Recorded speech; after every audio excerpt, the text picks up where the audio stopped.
இதனால் நாம் கர்த்தருடைய செய்திக்கு ஆதாரமா எபிரேயர்கள் நிருபம் 10வது அதிகாரம்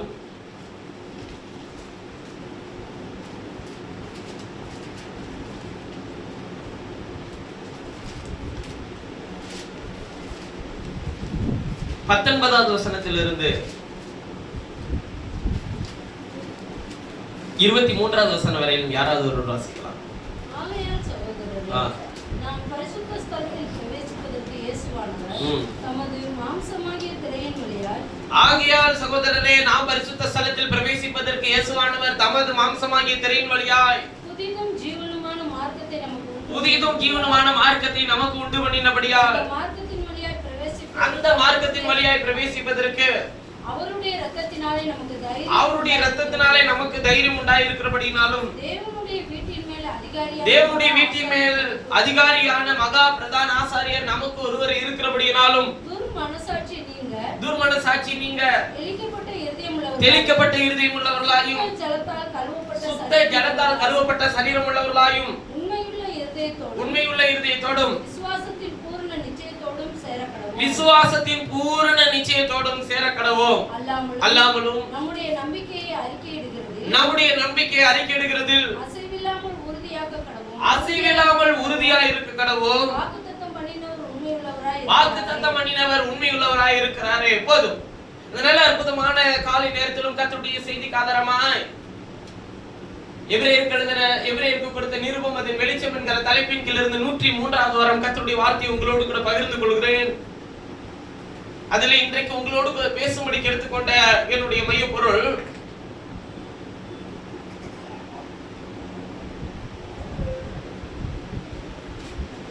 நம்பிக்கையை அறிக்கையிடுகிறதில் அசைவில்லாதவர்களாய்.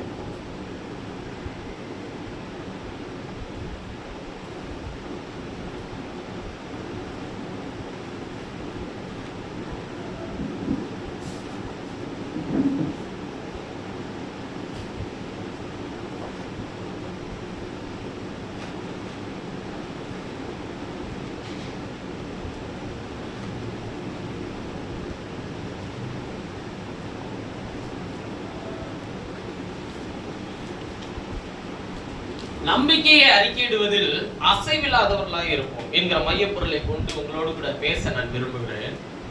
இந்த நல்ல காலை நேரத்திலும்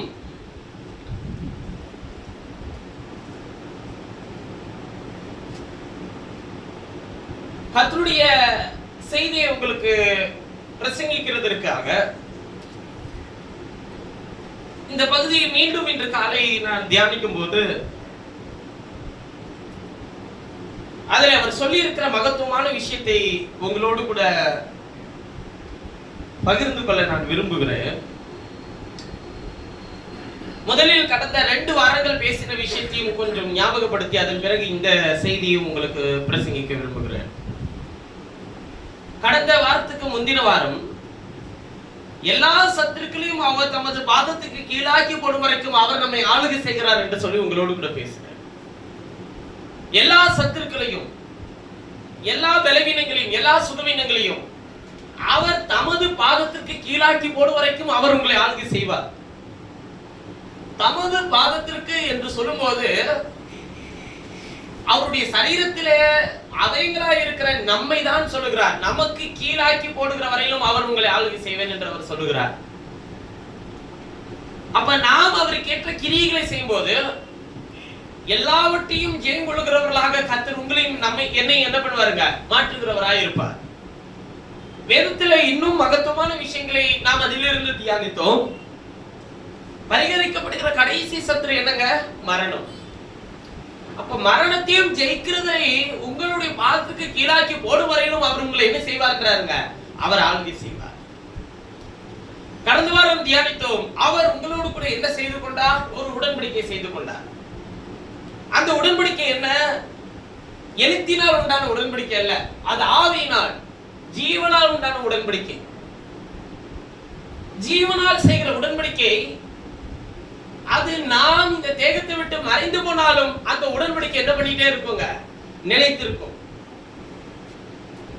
ஏனென்றால் கிறிஸ்து வரும்போது நமக்கான ஒரு சரீரத்தை அவர் வைத்திருக்கிறார். அது ஜீவனுடைய வார்த்தையினால் இணைக்கப்பட்டிருக்கிற ஒரு உடன்படிக்கை. அந்த உடன்படிக்கையில நம்ம கொண்டு போய் என்ன பண்ணுவார்? நிச்சயமா இணைப்பார். அந்த உடன்படிக்கை என்ன சொல்லுகிறது என்றால், நான் இனி உங்கள் பாவங்களையும் உங்களுடைய அக்கிரமங்களையும் நான் இனி நினைக்க மாட்டேன். ஏன் நினைக்க மாட்டேன்னா, என்னுடைய பிரமாணத்தை உங்கள் மனதிலே வைத்து உங்கள் இருதயத்தில் அவைகளை நான் என்ன பண்ணுவேன்றாருங்க? எழுதுவேன். அப்ப வசனம் நம்முடைய இருதயத்தில் எழுதப்படுறதா தேவன் நம்மோடு கூட செய்து கொள்கிற ஒரு உடன்படிக்கை. சமாதானத்தின் உடன்படிக்கையாவது மலைகள் விலகினாலும் பர்வதங்கள் நிலை பெயர்ந்தாலும் என் கிருபை உன்னை விட்டு விலகாமலும் என் சமாதானத்தின் உடன்படிக்கை உன்னை விட்டு நிலை பெறாமலும் இருக்கும் என்று சொல்லியெல்லாம் வேதத்தில் வாசிக்கலாம். அப்படியானால் உடன்படிக்கை என்ன? சமாதானத்தின் உடன்படிக்கை என்ன? இருநிலத்தாரை ஒன்றாக்கினது என்ன? அவருடைய வார்த்தை. அந்த வார்த்தை மாம்சமாக வரவில்லை என்றால் நமக்கு அந்த உடன்படிக்கை கிடைத்திருக்காது. அருங்கள் வசனத்தை கொடுத்து நீ இதன்படி நட என்று சொல்லி விடுகிறவர் அல்ல. வசனத்தை கொடுத்தவர் இதன்படி நடக்க நமக்குள்ளே ஒரு வாசமா இருக்கிறபடினால் நம்மை அதில் நடத்துகிறவரா இருக்கிறார். அதுதான் ஆண்டவர். அதை தொடர்ந்து நாம் இன்றைக்கு தியானிக்க போகிற விஷயம், ஆகையால் சகோதரனே, நாம் பரிசுத்த ஸ்தலத்தில் பிரவேசிப்பதற்கு 19ஆம் வசனம் எபிரேயர் 10:19 வாசிக்கும்போது சொல்றார், சகோதரரே, நாம் பரிசுத்த ஸ்தலத்தில் பிரவேசிப்பதற்கு இயேசுவானவர் தமது மாம்சமாகிய திரையின் வழியாய் புதிதும் ஜீவனுமான மார்க்கத்தை நமக்கு உண்டு பண்ணினபடியால். புதிதும் ஜீவனுமான மார்க்கம் நமக்கு எங்க உண்டாக்கப்பட்டிருக்கா? எங்க இருக்கு புதிதும் ஜீவனுமான மார்க்கம்? இயேசுவினுடைய சரீரத்துல இருக்கு. மார்க்கம் என்ன? மார்க்கம் வழி.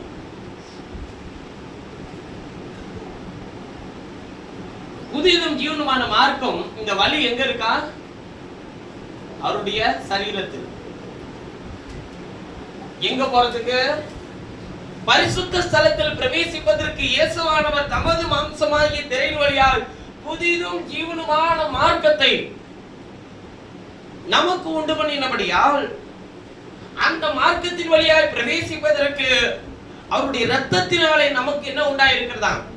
தைரியம் உண்டாயிருக்கிறபடியினாலும் தேவனுடைய வீட்டின் மேல் அதிகாரியான மகா ஆசாரியர் நமக்கு ஒருவர் இருக்கிறபடினாலும் துர்மன சாட்சி நீங்கள் தெரிக்கப்பட்ட இருதயம் உள்ளவர்களாயும் சுத்த ஜலத்தால் கழுவப்பட்ட சரீரம் உள்ளவர்களாயும் உண்மையுள்ள இருதயத்தோடும் விசுவாசத்தின் பூர்ண நிச்சயத்தோடும் என்ன பண்ண கடவுள்ன்றாருங்க? சேர கடவுள். முதலாவது நான் இதை குறித்து உங்களோடு கூட நான் பேச நான் விரும்புகிறேன். ஒரு பெரிய பட்டியலே போற. முதலில் மார்க்கத்தை உண்டு பண்ணுகிறேன்றாரு. இரண்டாவது அந்த மார்க்கத்தின் வழியாய் பிரவேசிப்பதற்கு அவருடைய இரத்தத்தினாலே உனக்கு தைரியத்தை தந்திருக்கிறாரு. மூன்றாவது அந்த இரத்தத்தினாலே நான் உள்ள போறது மட்டும் இல்ல, தேவனுடைய வீட்டின் மேல் மகா பிரதான ஆசாரியர் நமக்கு ஒருவர் இருக்கிறார். அப்படின்னா என்ன? நமக்காக ஒருவர் இருக்கிறார் என்று அவர் சொல்லுகிறார். துர்மன சாட்சி நீங்க தெளிக்கப்பட்ட இருதயம் உள்ளவர்களாயும் சுத்த ஜலத்தால் கழுவப்பட்ட சரீரம் உள்ளவர்களாயும் உண்மையுள்ள இருதயத்தோடும் விசுவாசத்தின் பூரண நிச்சயத்தோடும் சேர கடவுள்ன்றார். எங்க? யாரிடத்தில்? கவனிங்கள், நியாயப்பிரமாணமும் கிருபையின் பிரமாணமும் ரெண்டு வெவ்வேறு காரியங்களை வெவ்வேறு காலத்தில் கொண்டதா இருந்தாலும் ரெண்டையும் நிறைவேற்ற ஒருவரால் மாத்திரமே முடிந்தது. நியாயப்பிரமாணத்தை நிறைவேற்றி முடிக்க இந்த உலகத்தில் எந்த மனுஷனுக்கும் முடியல, எந்த மனுஷனாலும் முடியல. அப்ப அதை நிறைவேற்ற எழுதி கொடுத்தவரே மாம்சத்தில் வெளிப்பட வேண்டியதா இருந்தது. அப்ப கிறிஸ்து மாம்சத்தில் வெளிப்பட்ட போது அவர் நியாயப்பிரமாணத்தினுடைய நிறைவேறுதலாய் ஊழியத்தை அளிக்கிறதற்கல்ல, ஊழியத்தை செய்வதற்கு இயேசு வந்தார். அவர் ஊழியத்தை நிறைவேற்றுகிற திட்டத்தில் பிரதான திட்டம் என்னவென்றால், நியாயப்பிரமாணம் எல்லாரையும் என்ன பண்ணினது என்றால், பரிசுத்த ஸ்தலம் மகா பரிசுத்த ஸ்தலம் என்று சொல்லி ரெண்டு பிரிவுகளை வைத்து, மகா பரிசுத்த ஸ்தலத்தில் இவர்களுக்கென்று நியமிக்கப்பட்டிருக்கிற மகா பிரதான ஆசாரியன் தான் அந்த மகா பரிசுத்த ஸ்தலத்துக்குள் இருக்கிறதான அந்த உடன்படிக்கை பெட்டியின் இடத்தில் போய் பேச முடியும். உடன்படிக்கை பெட்டி இருக்கிற இடத்துல தான் கர்த்தர் தம்முடைய மகா பிரதான ஆசாரியரோடு கூட பேசுகிறவராக இருக்கிறார். பாருங்க, ஒரு திரைச்சீலை போடப்பட்டிருக்கு, உள்ள உடன்படிக்கை பெட்டி வைக்கப்பட்டிருக்கு. இப்ப நீங்க தேவனோட பேசணும்னா நீங்க போக முடியாது. இப்ப நான் தான் உங்களுக்கு மகா பிரதான ஆசாரியர் நீங்க நியமிச்சிருக்கீங்கன்னு வச்சுக்கோங்க. இப்ப நான் என்ன பண்ணணும்னா, ரத்தத்தை எடுத்துக்கொண்டு, பாத்திரத்தில் ரத்தத்தை எடுத்துக்கொண்டு அது ஈசோப்பு கொத்துகளினால் தெளித்துக் கொண்டே உங்களுக்காகவும் எனக்காகவும் தேவனிடத்தில் பேச நான் திரைச்சீலைக்குள்ள என்ன பண்ணலாம், போகலாம். எத்தனை முறை போலாம்? வருஷத்துக்கு ஒரு முறை தான் போக முடியும். அப்படி நான் உள்ள போகும்போது என்னுடைய பாவங்களுக்காகவும் ஜனங்களுடைய பாவங்களுக்காகவும் ரத்தத்தை தெளித்துக் கொண்டே உள்ளே போய் தேவனோடு கூட பேசுகிறேன். அவர் பேசுகிறதை கேட்டு வந்து வெளியே ஜனங்களிடத்திற்கு என்ன பண்றாங்க, சொல்லுகிறவனாய் நான் இருக்கிறேன். ஆனால் நல்ல விளங்கிக்கோங்க, இது போல செய்து கொண்டிருந்த இந்த முறைமை நியாயப்பிரமாணத்தின் சட்டதிட்டம் ஆசாரிப்பு கூடாரம் உருவாக்கப்பட்ட நாளில் இருந்து இதைதான் பின்தொடர்ந்து வருகிறார்கள். இப்ப நியாயப்பிரமாணத்தினுடைய நிறைவேறுதலாய் இருக்கிற இயேசு வரும்போது இதெல்லாத்தையும் முடிச்சு வைக்கணுமா இல்லையா? அப்ப மகா பிரதான ஆசாரியருடைய வேலை எத்தனை வயசுல தொடங்கும் கேட்டீங்கன்னா, எல்லா ஆசாரியருடைய வேலையுமே 30 வயசுல தான் தொடங்கும், 50 வயசுல முடிஞ்சிடும். அப்ப கிறிஸ்து மகா பிரதான ஆசாரியராய் யூத கோத்திரத்திலிருந்து தெரிந்து கொள்ளப்பட்டவராய் இருப்பாரானால் அவர் ஊழியத்துக்கு வருகிறார். வந்தபோது அந்த மகா பிரதான ஆசாரியர் என்கிற ஸ்தானத்திற்குள்ளே அவர் பிரவேசிக்க வேண்டும், நியாயப்பிரமாணத்தை நிறைவேற்ற வேண்டும், கிருபை பிரமாணத்தையும் என்ன பண்ணணுங்க, துவக்க வேண்டும். அப்ப நியாயப்பிரமாணத்தை நிறைவேற்றணும்னா இவர் எங்க போகணுங்க? இவர்தான் மகா பிரதான ஆசாரியர் இயேசுதானா, இது நியாயப்பிரமாணத்தை நிறைவேற்றனா எங்க போகணும்? இவர் திரைச்சீலைக்குள்ள போகணும், அந்த மகா பரிசுத்த ஸ்தலத்துக்குள்ள போகணும் இல்லைங்களா? இவர் எப்படி போறாருன்னு சொல்லி கேட்டா, பிரதான ஆசாரியருடைய வேலை வருஷத்துக்கு ஒரு முறை மாத்திரம் இருக்கும். இன்னொன்னு 50 வயசு முடிஞ்சோடனே அதுக்கப்புறம் இன்னொரு பிரதான ஆசாரியர் போடுவாங்க, இப்படியே மாத்திக்கிட்டே இருப்பாங்க. ஆனா இயேசு என்ன பண்ணாருன்னா, ஊழியத்தை நிறைவேற்றி முடிக்கிறதுக்காக திரைச்சீலையை மேல் தொடங்கி கீழ் வரைக்கும் இரண்டாக கிழித்து இவரே என்றென்றைக்கும் நித்திய பிரதான ஆசாரியராக இருக்கும்படிக்கு உள்ளே பிரவேசித்தார். எபிரேயர்கள் நிருபம் 6வது அதிகாரம், எபிரேயர் 6 20வது வசனத்தை இருந்து வாசிக்கலாம், 19ல இருந்து வாசிங்க பார்க்கலாம். அந்த நம்பிக்கை எபிரேயர் 6:19 20 அந்த நம்பிக்கை நமக்கு நிலையும் உறுதியும் திரைக்குள்ளாக போகிறதுமான ஆத்தும நங்கூரமாய் இருக்கிறது. நமக்கு முன்னோடியினவராகிய இயேசு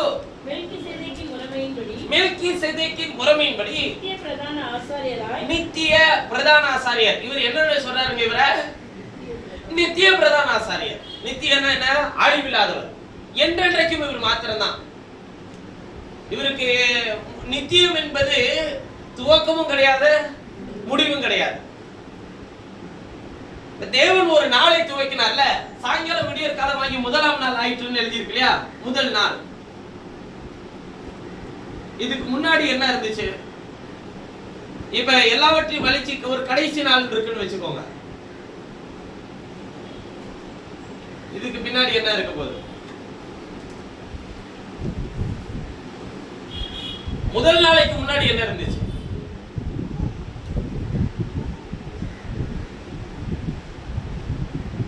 நித்தியம். கடைசி நாளைக்கு பிறகு என்ன இருக்க போகிறது? நித்தியம்.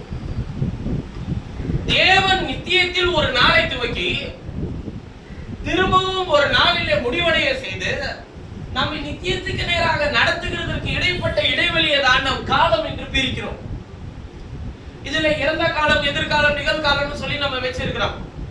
இதுக்கு முன்னாடி நம்முடைய ஜீவியத்தில் முன்னாடி நடந்த விஷயங்கள் எல்லாம் எதுல போயிடும்? ஒரு இறந்த காலத்தில். இப்பொழுது நாம் செய்தியை கற்றுக்கொண்டிருக்கிறோம், இது எதுல வருது? நிகழ்காலத்தில்.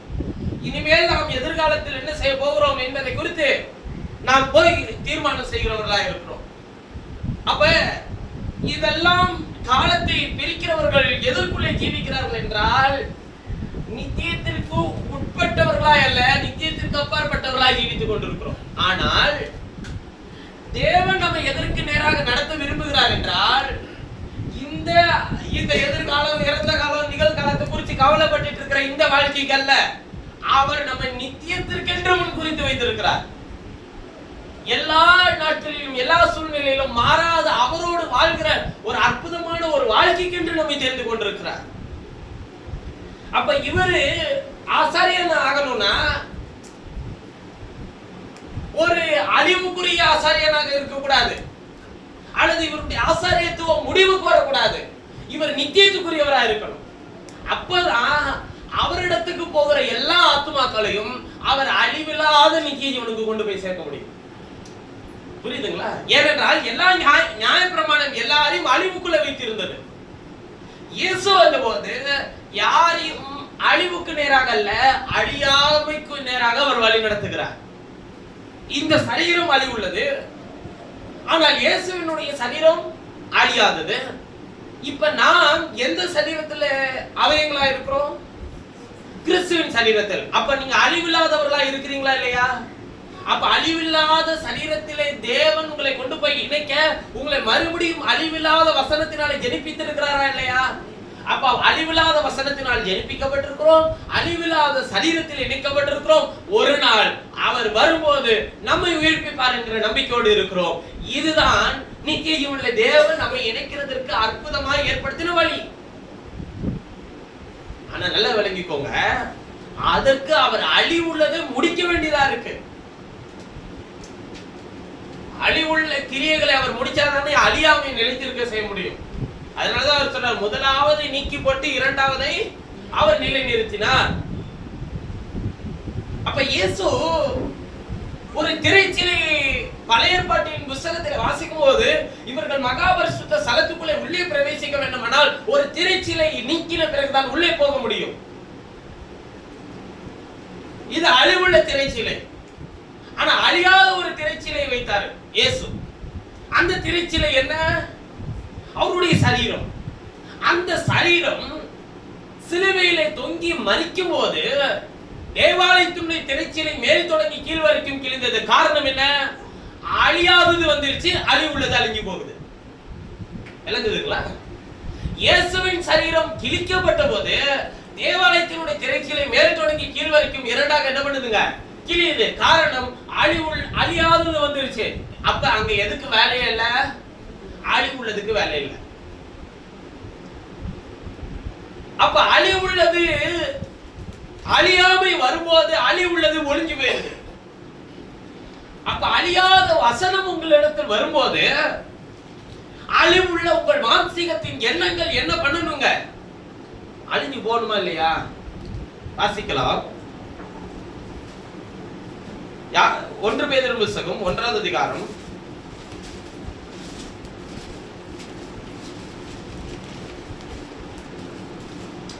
23ஆவது வசனத்திலிருந்து வாசிக்கலாம்.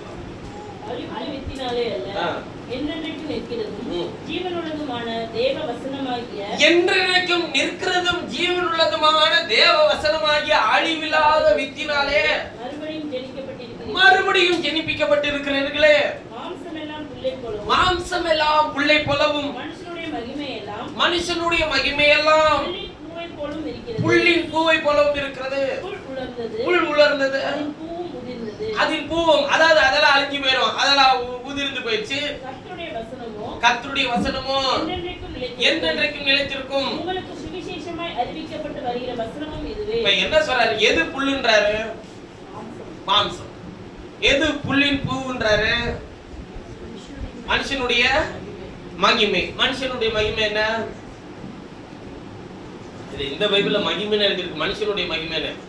ஆனா இன்னொரு தமிழ் பைபிள் எப்படி எழுதியிருக்குன்னா மனுஷனுடைய மேன்மைன்றார். மேன்மைன்னா என்ன? உங்கள்கிட்ட மேன்மை பாராட்டிக்க என்ன இருக்கு?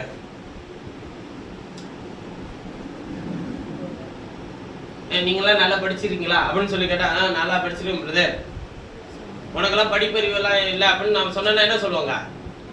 எனக்கு எல்லாம் இருக்கு பிரதர். மனுஷனுடைய மேன்மை என்ன? படிப்பு, அப்புறம் வேலை, அப்புறம் சம்பாத்தியம், அப்புறம் வீடு, அப்புறம் நிலம், அப்புறம் வேற என்னெல்லாம் நீங்க என்னனாலும் சேர்த்துக்கோங்க.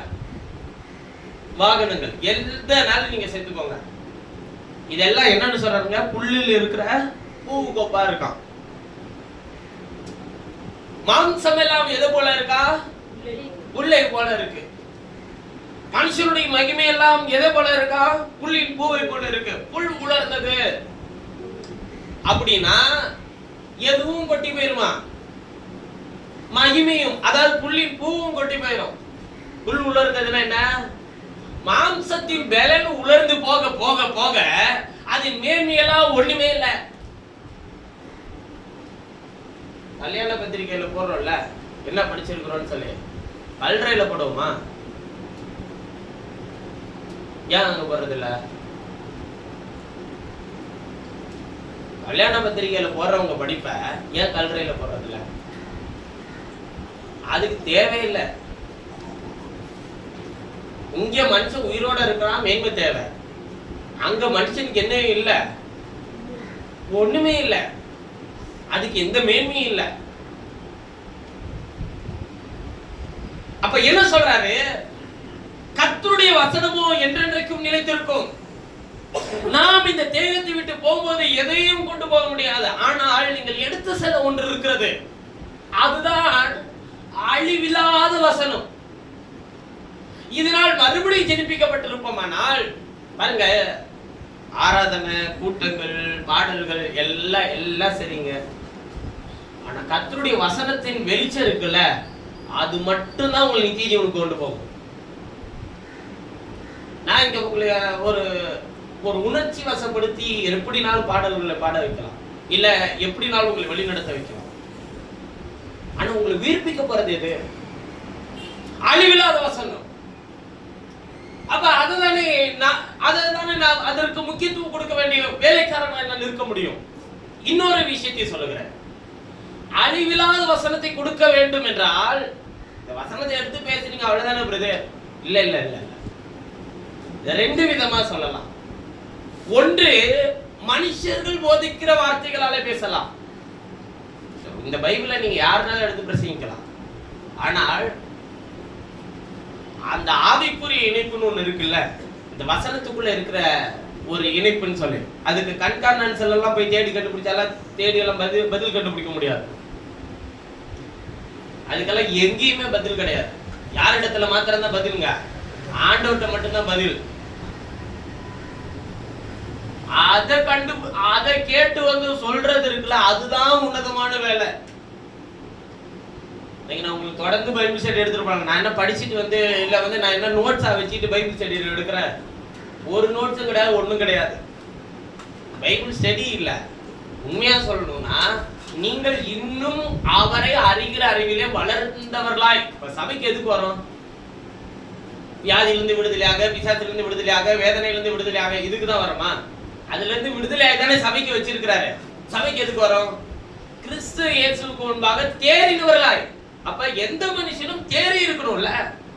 இங்க சர்ச்சுக்கு வந்து உனக்கு இதுல விடுதலை வேணும், உனக்கு வர வேண்டிய பைசா வந்துடும், உனக்கு வர வேண்டிய குறைகள் நீக்கப்படும், உனக்கு தேவையெல்லாம் சந்திக்கப்படும், உன்னுடைய வியாதி நீக்கப்படும். ஜெபிக்க வேண்டியது என்னுடைய கடமை. அது எல்லாவற்றுக்காகவும் வேண்டுதல் செய்ய வேண்டியது என்னுடைய கடமை. ஆனால் இங்கே உங்கள் ஆத்துமாக்களை தேறினவர்களாக கொண்டு போகும்போதுதான் நீங்கள் அதை களத்தில் ஜெயங்கொள்கிறவர்களாக இருக்க முடியும். ஒரு உதாரணத்துக்கு சொல்றேன். அதுதான் நான் செய்தியினுடைய கடைசியில உங்களுடைய நம்பிக்கையை நீங்கள் அசைவில்லாமல் உறுதியாய் அறிக்கையிடணும்னா முதலில் உங்களோடு கூட இருக்கிறவர் யார் என்பதை நீங்கள் அறிந்திருக்கணும். இன்னொன்று, நீங்கள் யார் என்பதையும் அறிந்திருக்கணும். இது ரெண்டும் தெரியலன்னா நீங்க எதை அறிக்கை செய்யவே முடியாது. நான் யாரு, நான் எப்படிப்பட்டவன்றதை தெரியலன்னு வச்சுக்கோங்களேன், நாம் சத்துருக்கு முன்பாக எப்படி நிற்போங்க? தலை குனிஞ்சுதான் நிற்போம். ஆனா நல்ல கவனிங்க, இதுக்காக உங்களை அழைக்கல. இயேசு பாருங்க, சுகம் தந்தது, அற்புதம் தந்தது, அதிசயங்களை செய்தது, இதுக்கு மட்டுமா இயேசு வந்தாரு? இல்லங்க. அவர்கள் யாருமே யாரை பின்தொடரவே இல்லைங்க, கிறிஸ்துவை பின்தொடரவே இல்லை. இப்ப 5 அப்போ 2 மீனை கொண்டு எத்தனை பேரை போஷித்தாரு? 5000 பேர், ஏறக்குறைய 5000 பேர், அதாவது கம்மியா கூட இருக்கலாம், கூட கூட இருக்கலாம், ஏறக்குறைய 5000 பேர், 12 கூடைகள் நிறைய மீதியா எடுத்து வச்சார். இயேசுவோட சபையில எத்தனை பேர் இருக்கணும்? அது இல்லாம ஒரு டைம் வந்து 7000 பேரை போஷிச்சிருக்கிறார், பந்திட்டு கட்டளையிட்டு இருக்கிறார். இப்ப 5000 ஒரு 7000 சாப்பிட்டவன் மட்டும் கனெக்ட் பண்ணுவோம், ஒரு 12000 பேர். இயேசுவோட சபையில எவ்வளவு பேர் இருந்திருக்கலாம்? இயேசுவை எத்தனை பேர் பின்தொடர்ந்திருக்கணும்? ஐயோ, அவர் எனக்கு சாதாரணமா 5 மீன் 5 அப்போ 2 மீனை கொண்டு என்னை போஷிச்சிருக்கிறார். இயேசுவை பின்தொடர எத்தனை கூட்டம் இருந்திருக்கணும்? 12000 பேர் சாப்பிட்டு இருக்கிறான்னா அப்ப எத்தனை கூட்டம் இருந்திருக்கணும் இயேசுவோட சபையில? அவர் உயிர்த்தெழுந்து போகும்போது அவர் சொல்றாரு,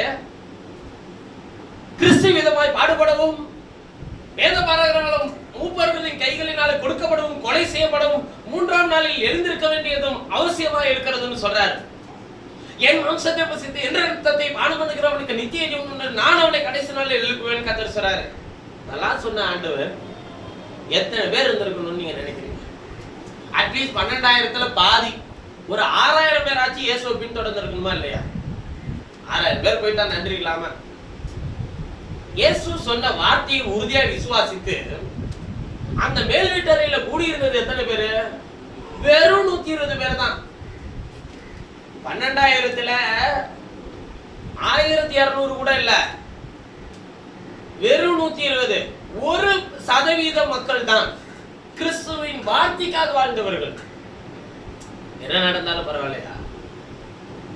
அவர் கொடுத்த போஜனத்தை புசித்ததுனால இல்ல, அவர் கொடுத்த சுகத்துக்காக இல்ல, அவர் கொடுத்த ஆரோக்கியத்துக்காக இல்ல, அவர் கொடுத்த என்னுடைய வாழ்க்கையில செய்த கிரியைகளுக்காக, மகத்துவமான அற்புதங்களுக்காக, அடையாளங்களுக்காக இல்ல, அவருடைய மெய்யான வார்த்தைக்காக. அவர் சொன்னார், நிச்சயமே செய்து முடிப்பார். பெரிய கூட்டம் இல்ல நமக்கு வேண்டாம். நான் எதிர்பார்க்கிறது என்ன தெரியுமா? உண்மையா கர்த்தரை தேடுகிற உண்மை உள்ள, உம்மால் தெரிந்து கொள்ளப்பட்ட அவருடைய பிள்ளைகள் அவரை ஆராதிக்க வேண்டும், அவரை தொழுது கொள்ள வேண்டும், அவருடைய வார்த்தை இதுதான் என்பதை அறிந்து கொண்டு அவருக்கு பின்பாக செல்ல வேண்டும். அவ்வளவுதான்.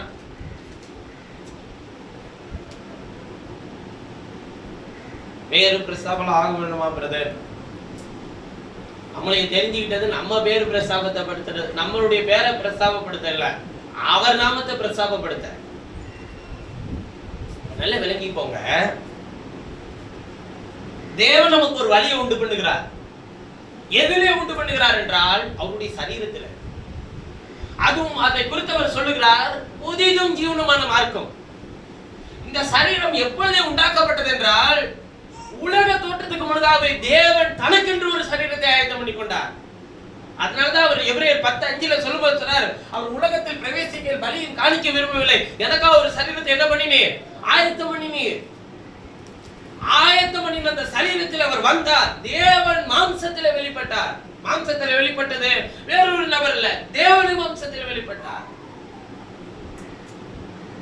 தூதர்கள் இரவும் பகலும் தங்கள் செட்டைகளினால் முகங்களையும் உடல்களையும் கால்களையும் மூடிக்கொண்டு சேனைகளின் கர்த்தர் பரிசுத்தர் பரிசுத்தர், பூமி அனைத்து முடியும் மகிமையினால் நிறைந்திருக்கிறது என்று சொல்லி ஓயாமல் பாடினார்கள்.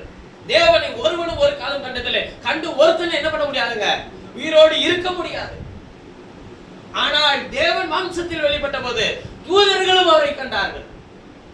தேவ தூதர்களால் காணப்பட்டார் என்று சொல்லி 1 தீமோத்தேயு 3:16 என்ன வாசிக்கிறோம். எவ்வளவு மகத்துவமான தெய்வம் தெரியுங்களா? அவர் எல்லாவற்றையும் சரியாய் செய்து வைத்திருக்கிறார். உள்ள பிரதான ஆசாரியன் தானே உனக்காக போய் பேச முடியும். நான் பிரதான ஆசாரியனா வரேன். இயேசு இப்ப எத்தனை ஸ்தானத்துலதான் அவர் இருக்கிறாரு? மெய்ப்பனா, வாசலா, அப்பமா, ஜீவ வழியா? நான் தான் வழி சத்தியம் ஜீவன் சொன்னாரா? இவரால எல்லா ஸ்தானத்திலுமே இருக்க முடியுங்க. ஏனென்றால் அவர் யாரு? அவர் தேவன். இல்ல இதுக்கு ஒரு ஆள் அதுக்கு ஒரு ஆள் டிசைட் பண்ணி நிப்பாட்டி வச்சிருக்கிறாரா? இல்ல இல்ல, இவரால் மாத்திரம் தான் நானேன்னு சொல்ல முடியும். பழைய ஏற்பாட்டு காலத்தில் வாழ்ந்த எந்த தீர்க்கதரிசி ஆச்சோ, அல்லது புதிய ஏற்பாட்டில் வாழ்ந்ததான எந்த அப்போஸ்தலன் ஆச்சோ, நான் தான் என்னை பின்பற்றுங்கள் சொல்லி சொன்னார்களா? இல்லை. அப்போஸ்தலன் பவுல் ஒரு இடத்தில் சொல்லி இருக்கிறார், என்னை பின்பற்றுங்கள் சொல்லி. எதுக்கு சொல்றாருன்னா, நான் கிறிஸ்துவை பின்பற்றினது போல நீங்கள் என்னை பின்பற்றுங்கன்றார். அப்பயுமே அவர் என்ன சொல்ற, நான் எப்படி கிறிஸ்துவை பின்பற்றினோ அப்படி நீ என்ன ஃபாலோ பண்ணு, என்ன பின்தொடராத. நான் உடுத்துற மாதிரி உடுத்தினா, நான் உடுத்தின மாதிரி, நான் பேசுற மாதிரி நீ பேசுறா, நான் சிரிக்கிற மாதிரி நீ சிரிச்சா, நான் சீவிர மாதிரி நீ சீவிட்டா நீ கிறிஸ்துவன் அல்ல. நான் கிறிஸ்துவை எப்படி பின்பற்றுகிறானோ அப்படி பின்பற்று. உண்மையுள்ள இருதயத்தோடு இரு, விசுவாசத்தின் பூரண நிச்சயத்தோடு இரு. அப்ப அழியாத வித்தினாலே மறுபடியும் கர்த்தர் உங்களை ஜனிப்பித்ததனுடைய பிரதான நோக்கம் என்ன? இதோ புதிதும் ஜீவனமான மார்க்கத்தை நமக்கு அவர் என்ன பண்ணினார்? உண்டு பண்ணினார். மார்க்கத்தையா மதத்தையா? மார்க்கம், மதத்தை அல்ல. இது என்ன புது மதமா இருக்கு? மதமும் இல்ல, இது மார்க்கம்.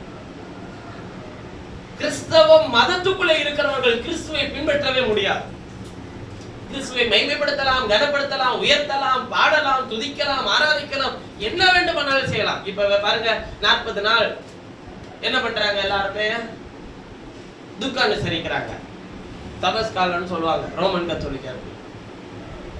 மற்றவர்கள் எல்லாரும் பாருங்க ஒரே வேலை தான், வேற வேற மாதிரி மாத்தி என்ன பண்ணிப்பாங்க, செஞ்சுப்பாங்க.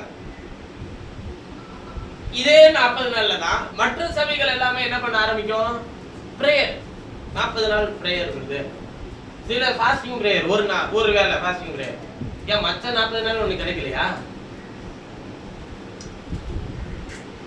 அம்மதான் என்ன, இவர்கள் எல்லாரும் ஒன்றுதான் என்பதை அவர்கள் கிரியைகளிலே என்ன பண்ணுவாங்க? காட்டுவார்கள். பெந்தெகோஸ்தே சபையை முதற்கொண்டு கூடங்க 40 நாளும் காலையில எந்திரிச்சு ஜெபம் பண்ணுவான், அவ்வளவுதான். அதுக்கப்புறமேட்டு அதில் மற்றதெல்லாம் நாங்கள் செய்ய மாட்டாங்க, ஃபாஸ்டிங்லாம் போட மாட்டாங்க. இயேசு 40 நாள் உபவாசம் இருந்தார். நீ 40 நாள் குசியாமல் குடியாமல் என்ன பண்ண? உபவாசம் போட. அவருடைய மரணத்தை நினைவு கூற 40 நாள் உபவாசம் போடுன்னு அவர் சொல்லவே இல்லை. சொன்னார் அப்படி ஏதாச்சும்? இல்ல. இல்ல அப்போஸ்தலர்கள் அப்படி செய்தார்களா? வேதத்துல அதுக்கு எதுக்காச்சும் ஆதாரம் இருக்கா? இல்ல. இல்ல வரலாற்று ரீதியா ஏதாச்சும் ஆதாரம் இருக்கா? ஒண்ணும் கிடையாது. யார் இதை கொண்டு வந்தது? குட் ஃப்ரைடே வெள்ளிக்கிழமை, ஈஸ்டர் அப்ப எப்ப வரணும்? எப்ப வரணும் ஈஸ்டர்? இரவும் பகலும் யோனா மீனின் வயிற்றில் இருந்தது போல மனுஷகுமாரன் பூமியின் இருதயத்தில் இருப்பார். ஈஸ்டர் எப்ப வரணும்? ஞாயிற்றுக்கிழமையா திங்கக்கிழமையா? வெள்ளிக்கிழமை அவர் மறிக்கிறார். ஒரு நாள் கணக்கு பண்ணுங்க. சனிக்கிழமை மதியானம் ஒரு நாள், அப்புறம் ஞாயிற்றுக்கிழமை மதியானம் 2வது நாள், 3வது நாள் விடுகிறது எப்ப? திங்கக்கிழமை மதியானம். சரிங்களா? 9ஆம் மணி நேரத்தில் ஏலி லாமா லாமா சபத்கானி என்று இயேசு கூப்பிட்டு ஆவி விட்டார். 9ஆம் மணி வேலை வேற, 9 மணி வேற. இதுவே நிறைய பேருக்கு தெரியாது. யூதர்கள் கணக்கிட்ட மணி கால்குலேஷன்லாம் எப்படின்னா ஜாமத்தை வச்சு கணக்கிட்டாங்க. 4ஆம் ஜாமத்தில் இயேசு கடல் மேல் நடந்து வந்தாருன்னு எழுதி இருக்கு இல்லையா? ஜாமத்தை எப்போ உருவாக்குனாங்க அப்படின்னு சொல்லி கேட்டீங்கன்னா, ஆலயத்தை, அதாவது தேவாலயத்தை காக்கிறதுக்காக, வேலைக்காரர்களை நியமிக்கிறதுக்காக 4 ஜாமத்தை வச்சாங்க. ஒரு ஜாமத்துக்கு 6 மணி நேரம். அப்போ ஒரு நாளைக்கு எத்தனை ஜாமம்? 4 ஜாமம் இல்லைங்களா? இப்ப 4வது ஜாமம்னு சொல்றது எப்பன்னா கடைசி ஜாமம். அதாவது உங்களுக்கு புரியும்படிக்கு சொன்னா, காலையில 6 மணிக்கு தான் உங்களுக்கு முதல் ஜாமம் ஆரம்பிக்கும். 6 to 12, அடுத்து 12 to 6, மறுபடியும் 6 to 12, 12 to 6. இதான் உங்களுக்கு இருக்கிறது. இப்ப 4ஆம் ஜாமம்ன்றது 1 மணிக்கு, அதாவது 12 மணிக்கு மேல இருந்து காலையில 6 மணி வரையிலும். இப்படிதான் ஒரு நாளை கணக்கிட்டாங்க. அவங்களுக்கு வந்து நமக்கு 12:01 விடிகிற மாதிரிலாம் அவங்களுக்கு விடியாது. அவங்களுக்கு 6 மணி தான் கணக்கு. அவங்களோட எல்லா மாசமும் 30 நாள் தான். இயேசு சொன்ன அழகான விஷயம் என்னன்னா, நான் எப்படி பூமியின் இருதயத்தில் இருப்பேன்னா, யோனா மீனின் வயிற்றில் இரவும் பகலும் 3 நாள் இருந்தது போல, இரவும் வரணும் பகலும் வரணும். அதான் பைபிள சொல்லுது, சாயங்காலமும் விழியற் காலம் ஆகி. அதனாலதான் அவங்க அழகா அப்படி வச்சிருக்கிறாங்க. நமக்குதான் எல்லாம் நடுராத்திரில தான் விடிகிறது. என்னதான் நடுராத்திரி தான். அதனாலதான் விடிஞ்சு நமக்கு நடுராத்திரி தான் இல்லையா? இயேசு நமக்கு சொல்ற விஷயத்தை நல்ல கவனிங்க சகோதரரே.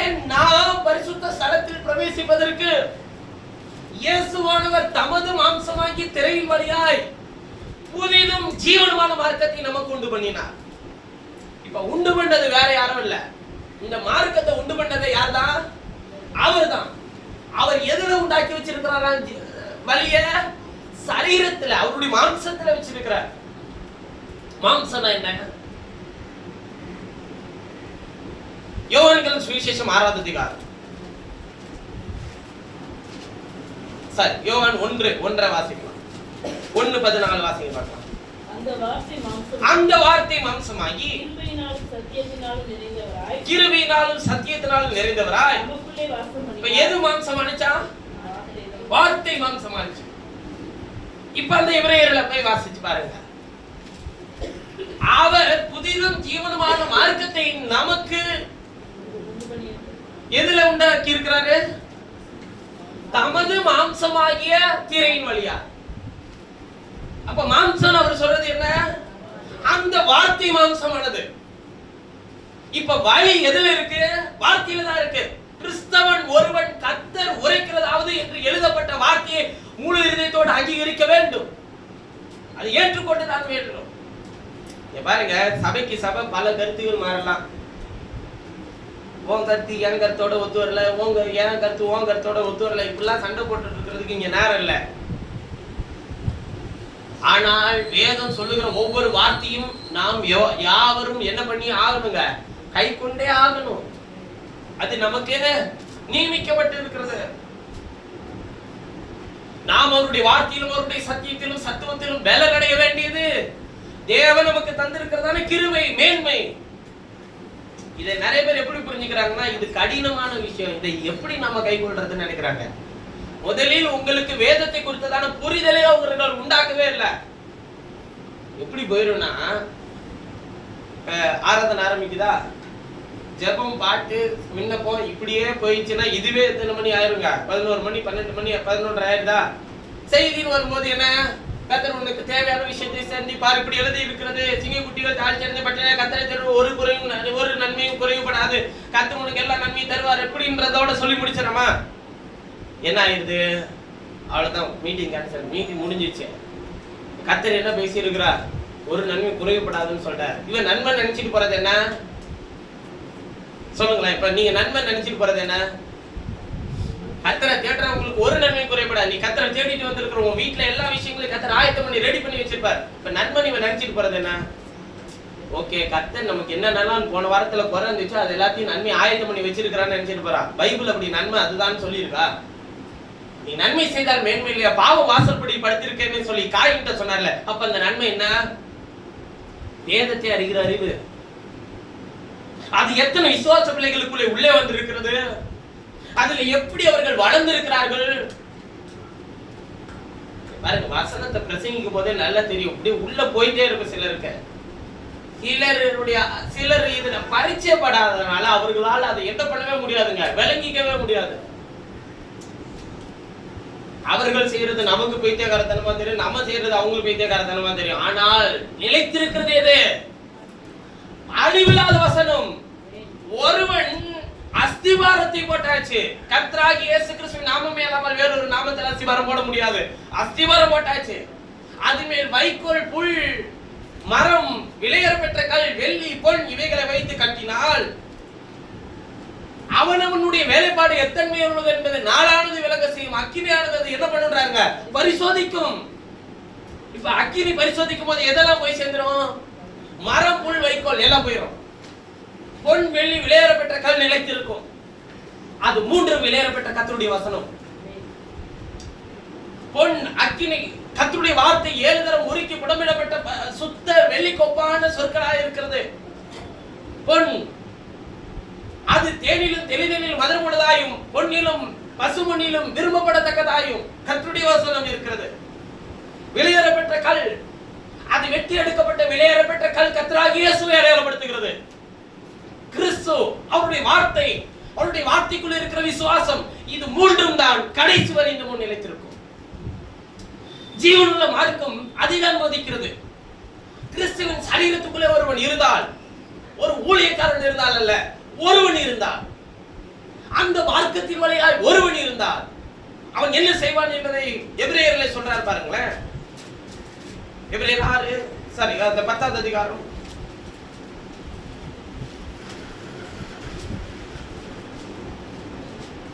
20வது வசனத்திலிருந்து வாசிக்கும் போது, அந்த மார்க்கத்தின் வழியாக பிரவேசிப்பதற்கு அவருடைய இரத்தத்தினாலே நமக்கு தைரியம் உண்டாயிருக்கிறபடியால் ஒவ்வொரு விசுவாசியின் கையிலும் என்ன இருக்க வேண்டும்? கிறிஸ்துவின் இரத்தம் இருக்கிறது என்கிறதான தைரியம் இருக்க வேண்டும். மார்க்கத்துக்குள்ளே தான் இருக்கிறேன் என்றால் என்ன இருக்கணும் உங்க கையில? அவருடைய இரத்தத்தினாலே எனக்கு அந்த மார்க்கத்தின் வழியாக உள்ளே பிரவேசிப்பதற்கான ஒரு தைரியம் இருக்க வேண்டும். இரத்தம் எது? மார்க்கம் அவருடைய வசனம் மாம்சமானுச்சுன்னு சொல்லியாச்சு. இரத்தம் எது?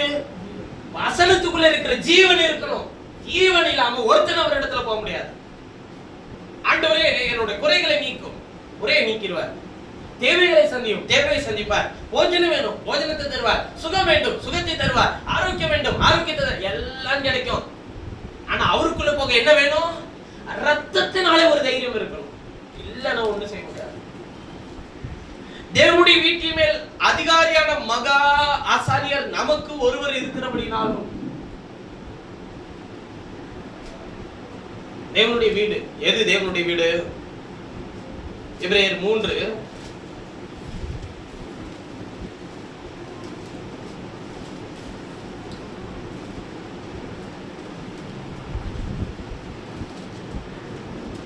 6வது வசனத்தை வாசிங்க. கிறிஸ்துவோ அவருடைய வீட்டிற்கு மேற்பட்ட குமாரனாக உண்மையுள்ளவராய் இருக்கிறார். நம்பிக்கையினாலே உண்டாகும் தைரியத்தையும் மேன்மை பாராட்டலையும் முடிவு பரியந்தம் உறுதியாய் பெற்றுக் கொண்டிருக்கும் ஆகில் நாமே அவருடைய வீடு எதுன்னு சொல்றாரு? அவருடைய வீடு எது? நீங்க தான்றாரு, உங்கள் சரீரம் தான்றாரு. என்ன முதல்ல சொல்றாரு? நான் முதல்ல தைரியம் உனக்கு இருக்கணும். ரெண்டாவது, உன் வீட்டுக்கு ஒரு அதிகாரி இருக்கிறாரு, அதாவது உன் சரீரத்துக்கு. அந்த அதிகாரி யாருன்னா கர்த்தராகிய இயேசு. உன் வீட்டுக்கு, உன்னுடைய சரீரத்துக்கு யார் அதிகாரி? பாருங்க எபிரேயர் 10 போங்க, 21வது வசனத்தை வாசிக்கும் போது பாருங்க, தேவனுடைய வீட்டின் மேல், தேவனுடைய வீடு யாருன்றதை கண்டுபிடிச்சாச்சு. நாமே அவருடைய வீடா இருப்போம். உன் வீட்டுக்கு யார் அதிகாரி? கிறிஸ்து. மகா ஆசாரியர் நமக்கு ஒருவர் இருக்கிறபடினாலும் ஆசாரியர் என்ன பண்ணுவார்? தேவனிடத்தில் உன்னை கொண்டு போய் சேர்ப்பார்.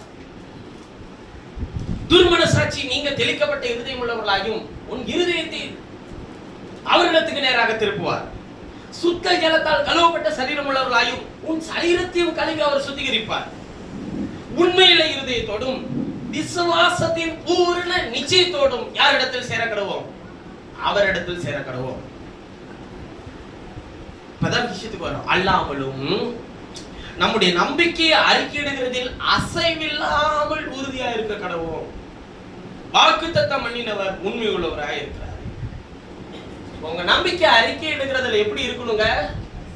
அசைவில்லாம இருக்கணும். நிறைய பேருக்கு அந்த நம்பிக்கை அறிக்கையிடுறதுக்கான ஒரு உறுதித்தன்மை இல்லை. காரணம் என்னன்னு, முதல்ல எனக்கு இருக்கிற நம்பிக்கை சரியான்றதே நிறைய பேருக்கு கேள்விக்குறி. இன்னொன்னு தவறான அவநம்பிக்கை உள்ள இருக்கு. இப்படி எல்லாம் செய்தா கர்த்தர் எனக்கு தந்துருவாரு. நான் மறுபடியும் சொல்றேன், நம்பிக்கையை, உங்கள் நம்பிக்கையை உறுதி அறிக்கையிடுகிறதில் அசைவில்லாமல் உறுதியா இருக்கணும்னா முதல்ல உங்களுக்கு வாக்குத்தத்தம் பண்ணினவர் யார்? உங்களுக்குள்ள அவர் என்ன செய்து கொண்டிருக்கிறார்? நீங்கள் யார்?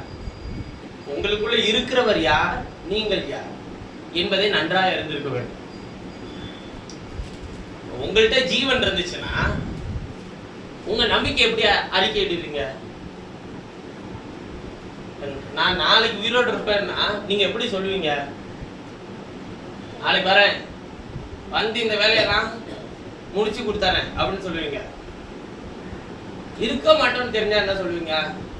பார்ப்போம். இனிமேல் நீங்கள் எல்லாவற்றையும் என்ன பண்ணிக்கொள்ளுங்கள், பார்த்துக் கொள்ளுங்கள். நல்ல வேலைக்கு போங்க. நமக்குள்ள ஒரு நம்பிக்கை இருக்கு. அந்த நம்பிக்கை என்ன பண்ணும்னா யாருக்கு முன்னாடி வைக்கப்படுத்தாது. அந்த நம்பிக்கை என்ன செய்யும்? அதை என்ன செய்ய சொல்றாருன்னா, உங்களுடைய நம்பிக்கையை, நம்முடைய நம்பிக்கையை அறிக்கையிடுகிறதில், அறிக்கையிடுறதுன்னா என்ன? சொல்றதுல கூட அசைவில்லாமல் உறுதியா சொல்லணும். தேவன் வாக்குத்தத்தம் பண்ணினதை நிறைவேற்ற வல்லவராய் இருக்கிறார் என்று சொல்லி உண்மையாய் அறிக்கையிட வேண்டும். ஆபிரகாம் அதை செய்தாரா இல்லையா? தாவீது அதை செய்தாரா இல்லையா? சாத்ராக் மேஷாக் ஆபேத்நேகோ அதை செய்தார்களா இல்லையா? கவனிங்கள், கொஞ்சம் கவனித்து பாருங்கள். அறிக்கையிடுகிறதில் நாம் யார், நமக்குள்ளே இருக்கிறவர் யார் என்பதை அறிந்திருந்தால் அறிக்கையிடும் போது அசைவில்லாதவர்களாய் அல்ல, அசைவில்லாதவர்களாய் அதை அறிக்கை செய்ய முடியும். ஆபிரகாம் தன்னுடைய சரீரம் செத்து போனதையும் சாராளுடைய கர்ப்பம் செத்து போனதையும் எண்ணாது இருந்தான். ஆனால் நம்பிக்கை அறிக்கையிடுகிறதில் அசைவில்லாமல் உறுதியாக இருந்தான். தேவன் வாக்குத்தத்தம் பண்ணினதை நிறைவேற்ற வல்லவராய் இருக்கிறார் என்று முழு நிச்சயமாய் நம்பி விசுவாசத்தில் வல்லவனானால் அது அவனுக்காக மாத்திரமல்ல நமக்காகவும் அது எழுதப்பட்டிருக்கிறது என்று சொல்லி ரோமர் 4 வாசிக்கிறோம். அப்ப நம்பிக்கையே இல்லாத சூழ்நிலையிலும் நாம் எதை அறிக்கை செய்யணுங்க? அந்த நம்பிக்கை அறிக்கை செய்யணுமா இல்லையா? தம்முடைய வார்த்தை கொடுத்தவர் இன்னார் என்பதை அறிக்கை செய்யணுமா இல்லையா? நம்மை நடத்துகிறவர் இன்னார் என்பதை நாம் அறிக்கை செய்யணுமா இல்லையா? இங்க நமக்கே டவுட் இருக்கு, நடத்துறாரா இல்லையான்றத. அப்புறம் எப்படி நம்ம அறிக்கை செய்ய முடியும்? ஒண்ணும் இல்ல. ஒரு உதாரணத்தை சொல்றேன். இங்கே போயிட்டு வந்துட்டா என்னுடைய சூழல் மாறிடும் அப்படின்னு எத்தனை நம்பிக்கைகள்ல எத்தனை விதமான மனிதர்கள் இருக்காங்க. இந்த ஊருக்கு, இந்த இடத்துக்கு, இந்த ஸ்தலத்துக்கு நான் போனேன்னா என்னுடைய காரியம் ஜெயமாக்கப்படும், என்னுடைய காரியம் வெற்றி அடையும் என்கிற நம்பிக்கை எத்தனை பேருக்கு எத்தனை சூழ்நிலையில போயிட்டு இருக்கிறாங்க. ஆனா தங்கள் நாவில அதை அறிக்கை செய்யறாங்களா இல்லையா? அது போனா நடக்குதோ இல்லையோ, போகும்போது இது நடக்குதோ இல்லையோ, ஆனா நாவில என்ன சொல்றாங்க? நான் போயிட்டு வந்துட்டேன்னா என்னோட பிரச்சனை எல்லாம் முடிஞ்சிடும் சொல்றாங்களா இல்லையா? ஆண்டவர் உங்களை எப்படி ஏதாச்சும் ஒரு புனித ஸ்தலத்துக்கு நீ வான்னு சொல்றாரா? இல்ல நீ இப்படி எல்லாம் செய்யன்னு சொல்லி ஏதாவது சொல்றாரா? அவர் எதை அறிக்கை செய்ய சொல்றாரு? நாவில என்னோடு அவர் வாசம் பண்ணுகிறார். அதான் சொல்றாரு. இந்த அறிக்கை எடுக்கிற விஷயம் எப்ப வரும் தெரியுமா? ஐயோ பிசாசு ஏதாச்சும் பண்ணிட்டானா, ஐயோ அங்க போனாக்க ஏதாச்சும் மறுபடியும் எனக்கு ஏதாச்சும் பிரச்சனை வந்துருச்சுன்னா. இப்ப எகிப்துல இருக்க பார்வோனுக்கு பயந்துதான் மோசே ஓடியாந்தான் எங்க வனாந்தரத்துக்கு. இப்ப திரும்பவும் கர்த்தர் எங்க அனுப்புறாரு?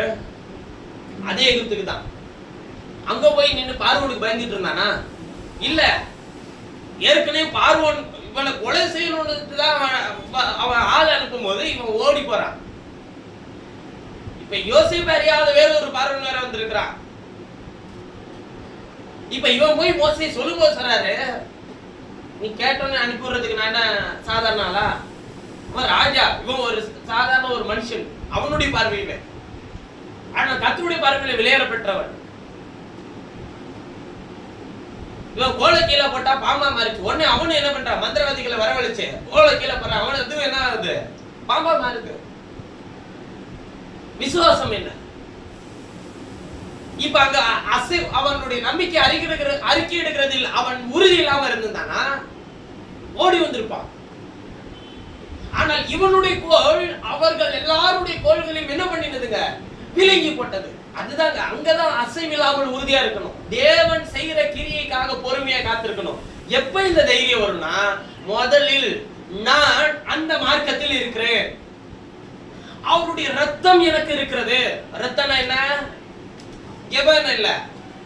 ரத்தனா ஏதோ ஒண்ணு நீங்க ரத்தத்தை நீங்க வச்சிருக்கிற அதெல்லாம் கிடையாது. ரத்தனா என்ன? அவருடைய வசனத்தின் வெளிச்சம் இருக்கிறது. என்னை ஒண்ணு சேதப்படுத்த முடியாது. வெளிச்சம் இருக்கிறவனை உலகத்தின் அதிபதி தொட முடியாது. இருள் தொட முடியுமா? வெளிச்சம் இருக்கிற இடத்தில் இருள் ஆதிக்கம் செலுத்த முடியுமா? அதால் ஒன்றுமே செய்ய முடியாது.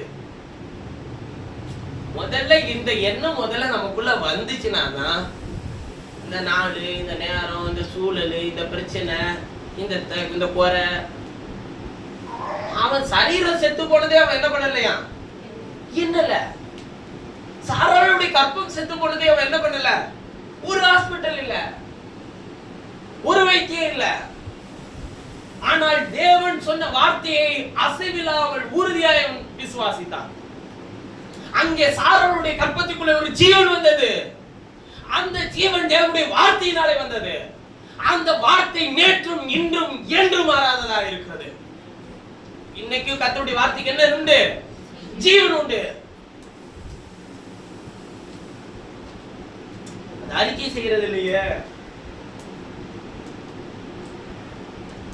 ஏன் நம்ம மனசாட்சி நம்மள என்ன பண்ணுதுங்க? குற்றம் உள்ளவர்களா தீக்குது.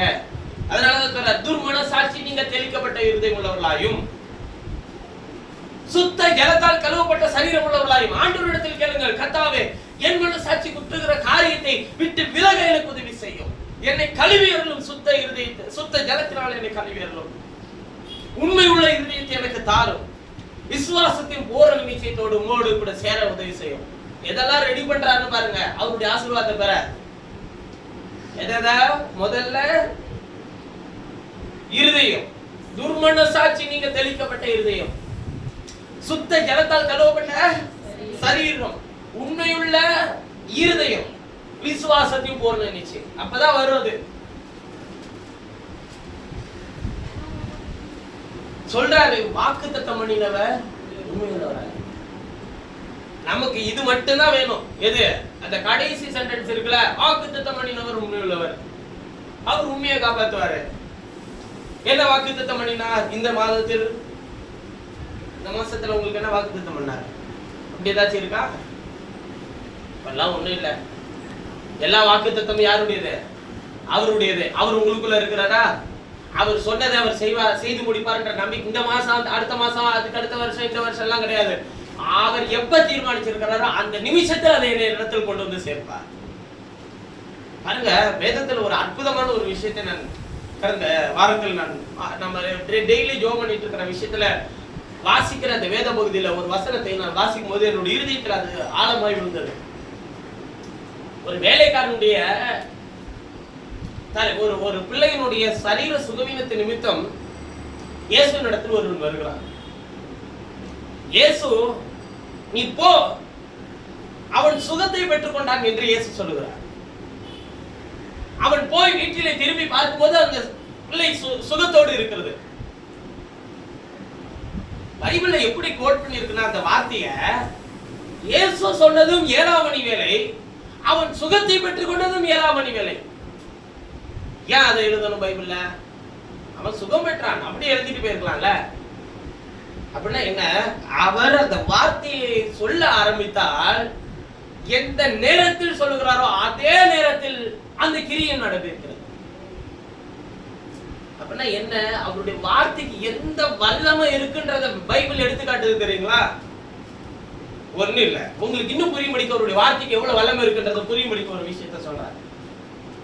4ஆம் மணி நேரத்தில் இயேசு கடலின் மேல் நடந்து வருகிறார். புரியுதுங்களா? அப்போது சீஷர்கள் எல்லாரும் படகுல வராங்க. இவங்களை எல்லாம் நீ அக்கறைக்கு போகணும்னு சொல்லிட்டு இவர் எங்கே இருந்தாரு. ஆனா இப்ப இவர் எதுல வராரு? கடல்ல நடந்து வராரு. சீஷர்கள் எல்லாரும் வருகிறதை பார்த்து ஆவேசம், அதாவது பேய் வருதோன்னு நினைச்சு பயந்துட்டான். ஆவேசம் என்று சொல்லி பயந்துடுறான். அதுக்கு இயேசு சொல்றாரு, இல்லையா பயப்படாதீங்க, நான் தான் வரேன். அதுக்கு பேதுரு கேட்கிறார், ஆண்டவரே வருகிறது நீரையானால் நான் உம்மிடத்தில் வர வேண்டும் அப்படின்னு சொல்லி கேட்கிறான். இயேசு என்ன சொல்றாரு? வா வா என்கிற ஒரே ஒரு எழுத்து.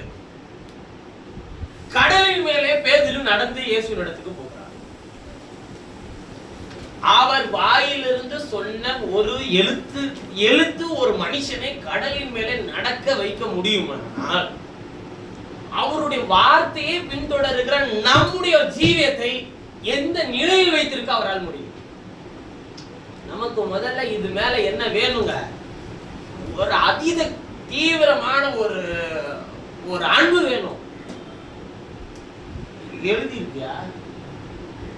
இந்த கோமாளி மாதிரி விசுவாசிக்கிற விசுவாசம் எனக்கு இல்ல. ஏன் விசுவாசம் வார்த்தையில இருக்கு, பைபிள் சொல்லுது. அதை அறிஞ்சு கொள்ள நம்முடைய குணாதிசயங்களை எப்படி இருக்கணும்னா, ஒரு உதாரணத்துக்கு இன்னொரு காரியத்தை சொல்றேன். தாவீது அபிஷேகம் பண்ணப்பட்டது எத்தனை பேருக்கு தெரியும்? தாவீது அபிஷேகம் பண்ணப்பட்ட போது எத்தனை பேர் இருந்தாங்க? ஆர்டினேஷன் பண்ணும்போது அப்பா அம்மாவா? ஈசாயினுடைய பிள்ளைகள் எல்லாரும் இருந்தாங்க. சாமுவேல் இருந்தான், தாவீது இருந்தான், அவ்வளவுதான். எல்லாரும் இருந்தாங்க. ஒட்டுமொத்த இஸ்ரவேல் நாட்டையே கூட்டி எல்லாருக்கும் முன்பாக தாவீதை ராஜாவாக கர்த்தர் அபிஷேகம் பண்ணுகிறார். அபிஷேகம் பண்ணாரா? வீட்டுக்குள்ளங்க கர்த்தர் சொல்றார், நீ கொப்பை எடுத்துட்டு போ, உங்க ஒருத்தவனா நான் சொல்றேன், அவனை நீ அபிஷேகம் பண்ணிட்டு வான்றாரு. இவன் ஆண்டவரே, இவன் ஆண்டவரே, இவன் இல்லையா எல்லாரையும் சொல்றாரு. வேற யாராச்சும் பிள்ளை இருக்காயா? கர்த்தர் இதெல்லாம் எதுவுமே இல்லைன்றாரு. ஒருத்தர் இருக்கிறான், அவன் ஆடு மேய்ச்சிட்டு இருக்கிறான், அவன் சின்ன பையன், அவனை வேற சொல்லு. அவன் உள்ளே நுழையும் போதே கர்த்தர் சொல்லு, இவனை அபிஷேகம் பண்ணு. அவன் எழுந்து அவனை அபிஷேகம் பண்ணினான். நீங்க நல்லா யோசிங்களேன், நம்முடைய பார்வை எப்படி இருக்கும்? ராஜாவாகிறதுக்கு ஒரு தகுதி வேண்டாமா? ஆனால் கர்த்தர் காத்துக்கிட்டு இருந்தாருங்க. யாருக்கு? தாவீதுக்கு. சரியான நேரம் வர வரையிலும் அவர் காத்துக்கொண்டே இருப்பார். இவன் தான ஆண்டவரே, இவன் இல்லையா, இவன் தான ஆண்டவரே, இவன் பாரு ஆண்டவரே, எவ்வளவு நல்ல வளர்த்தியா, நல்ல சரீர உடல் அமைப்போடு இவன் ராஜாவாகிறதுக்கான வஸ்திரத்தை தரித்தால் நல்ல இருப்பாங்கிறது. இவன் இல்லையா? ஈசாய் வேற யாரும் இல்லையா? சாமுவேல் கேட்கிறான், வேற யாரும் இல்லையா? ஒருவன் இருக்கிறான், அவன் சிறுவனும் இளைஞனும் சிவந்த மேனியும் உள்ளவன். அவன் ஆடுகளை மேய்க்க முடிக்கும் வனாந்தரத்தில் தகப்பன் அனுப்பி விட்டுருக்கிறான், போயிருக்கிறார். இப்ப தகப்பன் காத்துட்டு இருக்கல, ஏன்னா நீ எல்லாம் எதுக்கு லாய்க்கு இல்ல, இந்த மேன்மையான விஷயத்துக்கெல்லாம் நீ தகுதியான, நீ போய் உன் வேலையை பாரு, அனுப்பி விட்டார். சாமுவேலுடைய கண்களுக்கும் யார் தெரியுது? ஈசாயினுடைய பிள்ளைகள் மேன்மையான பிள்ளைகள் யாரு கண்டுபிடிக்கிறதுக்கு வந்திருக்கான்.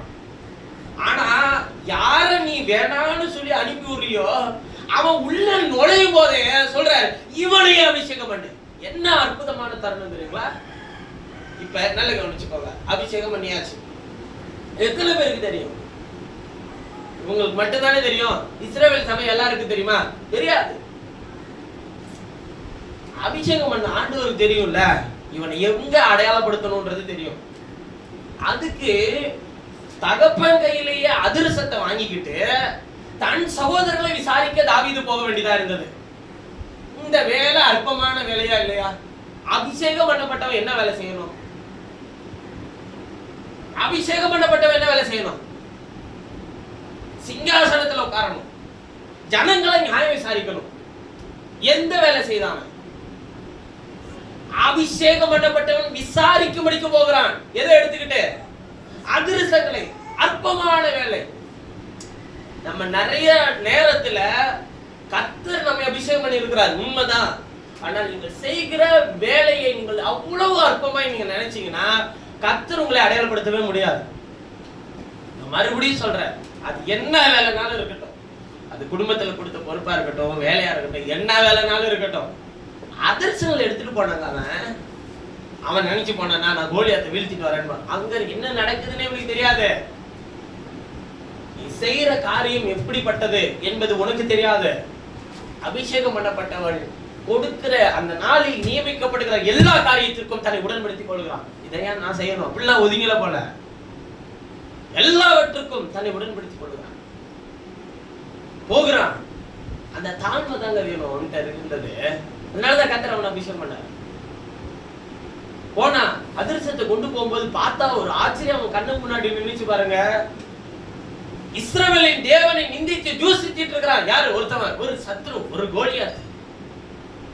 அத பார்த்த அதிர்ஷ்டத்தை கொண்டு போனவன் இஸ்ரவேல் படையை என்ன பண்ணிட்டு இருக்கு? அமைதியா இருக்கு. சவுல் என்ன பண்றான்? அவன் ஒரு இடத்துல அமைதியா இருக்கிறான். என்னடா இவன் இப்படி பேசுறானே? ராணுவமே அமைதியா இருக்கு, ஒருத்தனுக்கு அமைதியா இருக்கு.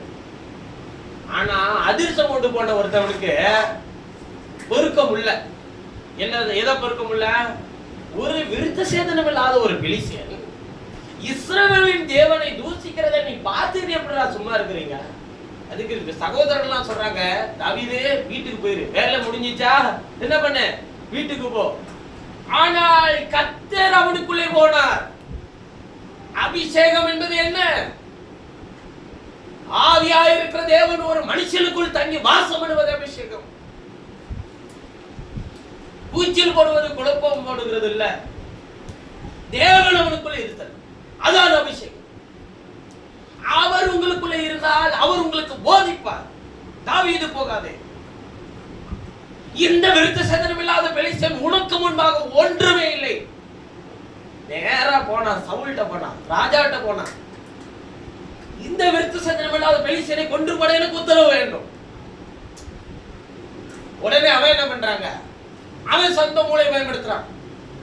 ஆயுதங்களை எல்லாம் உடுத்தி விட்டு போர்க்கவசங்களை எல்லாம் கொடுத்து, போ தாவீதே, நீ யாருக்கு முன்பாக வெளிப்படு, கோலியாத்துக்கு முன்பாக உன்னை காண்பி.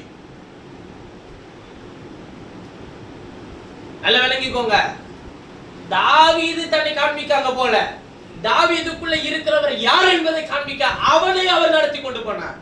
தாவீது போல தாவீதை இழுத்துட்டு போனார் அவரு. அதுக்கு அவன் முதல்ல என்ன தூக்கிட்டு போனோம், அதிர்ஷ்டத்தை எடுத்துட்டு போனோம். அப்புறம் எங்க போய் காட்டணும், சவுல்கிட்ட காட்டணும். செஞ்சதுக்கு அப்புறமேட்டு சொல்றாரு பாருங்க தாவீது, இதெல்லாம் போட்டுட்டு எனக்கு நடக்கிறதுக்கு எனக்கு இதெல்லாம் ஒன்னும் பிரயாசம் இல்லை, எனக்கு அபியாசமே இல்லையா, எனக்கு இது தெரியாதுயா, விட்டுரு. ஆனா எனக்கு ஒண்ணு தெரியும், அவர் என்ன சொல்றாரோ அதை நான் கேட்க போறேன். போய் முழங்கால் படிக்கிட்டான், கூழாங்கல்லை தேவன் எடு என்று கர்த்தர் சொன்னார், போய் எடுத்தான். அப்படி எழுதியிருக்கா? இல்லை. அவன் போனான் வழக்கத்தின்படியே. அவன் சவுல்கிட்ட சொல்லும்போது என்ன சொன்ன தெரியுமா, ஒரு முறை ஆட்டை சிங்கம் கவி கொண்டு போனது, பால சிங்கத்தின் வாயை இரண்டாக கிழித்து, கரடியின் ஆட்டை பச்சிக்க வந்தது, அதையும் கிழித்து போட்டேன். ஒரு ஆட்டுக்குட்டியை கிழித்து போடுகிறது போல கிழித்து போட்டேன்னா அப்ப என்ன சாதாரண ஆளு நீங்க நம்ம நினைச்சுக்கிறோம். ஆனா அவன் சொல்றான், இதெல்லாம் ஒரு மனுஷனால செய்ய முடியாத, எப்படி நீ இதை செஞ்ச? அப்படிலாம் எதுவும் கேட்கல. கர்த்தர் எனக்கு அதை அனுசரணையா இருந்தா. அபிஷேகம் பண்ணப்பட்ட பிறகும் போய் என்ன மேய்க்க போயிருந்திருக்கிறான், ஆடுகளை மேய்க்க தான் போயிருந்திருக்கிறான்.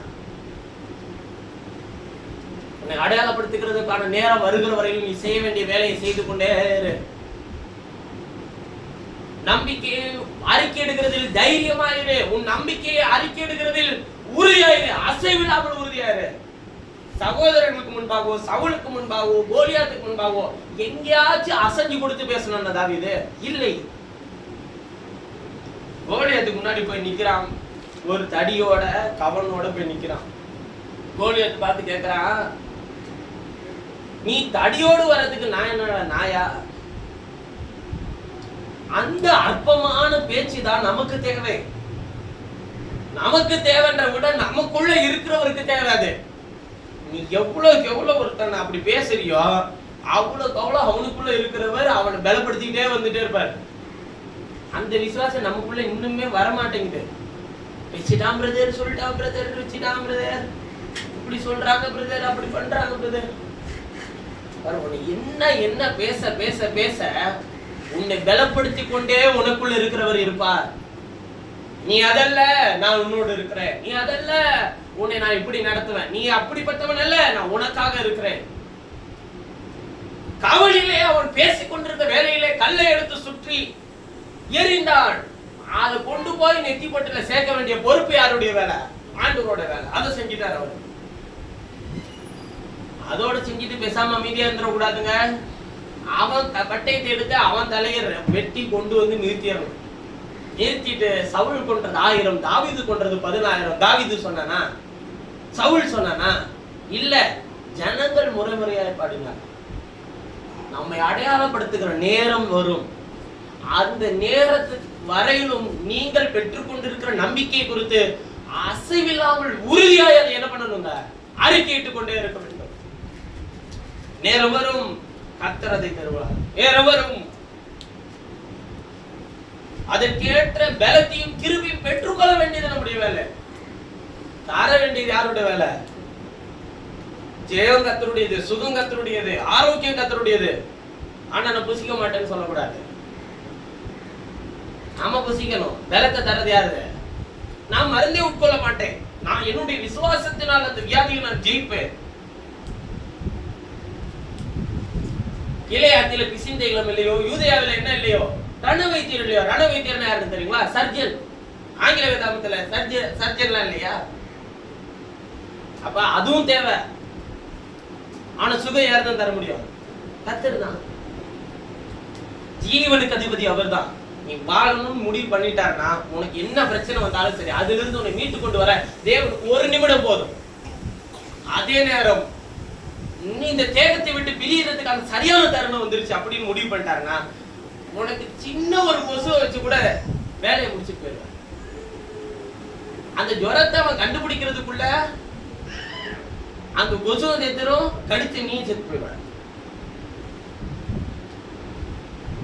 கர்த்தர் நம்மை காக்குறார். எதெல்லாம் காக்குறாருன்றது உங்களுக்கு ஒரு நாள் யோசிச்சங்க. ஒரு ரயில் பிரயாணத்தில் இருக்கும்போது காற்று வேகமா என் மேல பட்டுட்டே வந்துட்டே இருந்துச்சு. இப்படி இருக்கிற மூக்கு இப்படி ஒருவேளை மேல திரும்பி இருந்துச்சுன்னா இந்த காத்து என்ன இப்படி இருக்கும் போதே நம்மளால தாங்க முடியலையே, என்ன ஆகும் யோசிப்பார். மனுஷனுடைய உறுப்புல அற்புதமான படைப்பு மூக்கு தாங்க.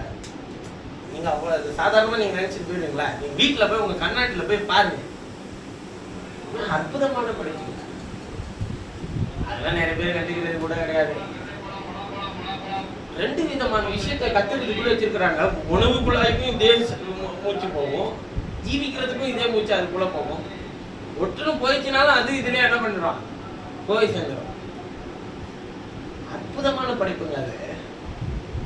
சரி, இந்த விஷயத்த சொல்றேன். காற்று வேகமா பட்டுட்டே இருந்துச்சு.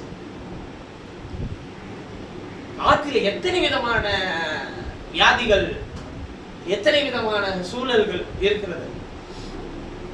ஆனா அதுக்குதான் கொஞ்ச நாள் எதைய பத்திக்கிட்டு போயிட்டு இருந்தாங்க. பேசாம மூக்கி வாழ்வும் அப்படி அமைதியா அதுக்கு ஒரு மாஸ்க் வேற கொடுத்துட்டான். அதை போட்டவன் பல பேர் தான் முடியாம ரொம்ப பண்ணதும் இருக்கு. சிலருக்கு அது சேரல, சிலருக்கு அது ஒத்துக்குச்சு. ஏன்னா இன்னும் கொஞ்ச நாள் இருந்துச்சுன்னா திருச்சியில இங்கக்குள்ள இந்த சிட்டிக்குள்ள போனோம்னா மாஸ்க் போடாம ஒருத்தனும் வெளியே போக முடியாதா இருக்கு. அந்த அளவுக்கு மோசமா இருக்கு.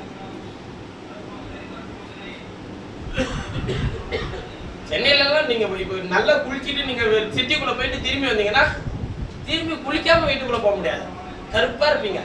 அந்த அளவு மோசமா இருப்பாரு. நம்ம சுவாசிக்கிற காற்றை கூட கர்த்தர் நமக்கு பாதுகாத்து நமக்கு தராரு. பகலிலே வெயிலாகிலும் இரவிலே நிலவாகிலும் நம்ம என்ன பண்றது இல்ல, சேதப்படுத்தணும். இனிமே வெயில் காலம், இனிமே எப்படி தாங்க போறனோ உன்னை சேதப்படுத்தாது. இனிமே பனிக்காலம், அது எப்படி நான் தாங்க போறேனோ அது உன்னை சேதப்படுத்தாது. அவங்களுக்குலாம் வந்துருச்சு பிரதர், பக்கத்துல வந்துருச்சு பிரதர். கண்களால் மாத்திரம் துன்மார்க்கருக்கு வரும் பலனை உன் பக்கத்தில் 1000 பேரும் வலது பக்கத்தில் 10000 பேரும் விழுந்தாலும் அது உன்னை அணுகாது. ஆகையால் பொல்லாப்பனுக்கு நேரிடாது, வாதை உன் கூடாரத்தை அணுகாது. டெய்லி உங்க தலையில கை வச்சு ஜெபம் பண்ணுங்க. ஆண்டவர் இந்த சரீரத்தை கழுவி சுத்திகரி ஆண்டவர், தேவையான பலத்தை திரும்பி தாராண்டவரே. இவ்வளவு தூரம் பிரயாணம் பண்றோம், இவ்வளவு தூரம் வரோம், எல்லா விஷயத்தையும் செய்யறோம். இது எல்லாம் தேவனுடைய அனுக்கிரகமும் ஈவு இல்லைன்னா ஒண்ணுமே என்ன பண்ண முடியாதுங்க, செய்ய முடியாது. கர்த்தருடைய வார்த்தைகளும் வாக்குத்தத்தங்களை பின்தொடர்கிறவர்களாகிய நாம் அப்படி சத்திய வசனத்தை மாத்திரம் உறுதியாக பெற்றுக் கொள்வோம். ஏனென்றால் நாம் பெற்றிருக்கிற நம்பிக்கையை அறிக்கையிடுகிறதில் அசைவில்லாமல் உறுதியாக அதை அறிக்கை செய்வோம். நாங்க நமக்கு கர்த்தர் நம்மோடு கூட இருந்து நடப்பிக்கிற கிரியை நம்மளால பார்க்கவே முடியும். அறிக்கையே செய்யறது இல்ல. போலியான நம்பிக்கை வைத்திருக்கிறவர்கள் கூட இருக்கிற அந்த அறிக்கை கூட நம்முடைய என்ன பண்றது இல்ல. இல்ல அதான் சொல்றாரு, ரட்சிப்பு உண்டாகும் வாயினால் என்ன பண்ணு, அறிக்கை செய். நீதி உண்டாகும் இருதயத்தில் என்ன பண்ணு, விசுவாசம். விசுவாசம் எந்த அளவுக்கு முக்கியமோ அந்த விசுவாசத்தை அறிக்கை செய்யறது ரொம்ப முக்கியம். எப்படி அறிக்கை செய்யணும் தெரியுமா? நம்ம எப்படி அறிக்கை செய்வோம்னா, நேரா போய் பிசாசுட்டு போய் உன்னால ஒண்ணு செய்ய முடியாது அப்படின்னு அது பாட்டு சும்மா இருக்கிற ஏதாச்சும் ஒரு சிலை முன்னாடி போய் நின்றுட்டு உன்னால என்ன செய்ய முடியுமா செய். இல்ல இல்ல இல்ல, நிந்திக்கிறவர்கள் உனக்கு முன்பாக இருக்கிற எந்த சூழ்நிலையிலும் அறிக்கை எங்க இருக்கணும், நம்முடைய இருதயத்தில் இருக்கணும். நீ கொன்று போட்டாலும் இந்த எரிகிற அக்கினி ஜுவாலைக்கு என்னை தப்புவிக்க தேவன் வல்லவராக இருக்கிறார். தப்புவிக்காவிட்டாலும் நீர் நிறுத்தின பரிசிலே நான் வணங்க மாட்டேன். நம்முடைய அறிக்கை எடுக்கிறதுல ஒரு உறுதி இருக்கணும். அதுக்கு முதல்ல நமக்கு என்ன வேணும், சரியான விசுவாசமும் தைரியம் வேணும். ரத்தத்தினால அந்த தைரியம் நமக்கு இருக்கு. அந்த தைரியத்தினால அந்த விசுவாசத்தை அறிக்கை செய்யுங்கள். கர்த்தர் உங்களை ஆசீர்வதித்து பலப்படுத்தார். நாம் யாரும் தேவ செய்தார்கள்.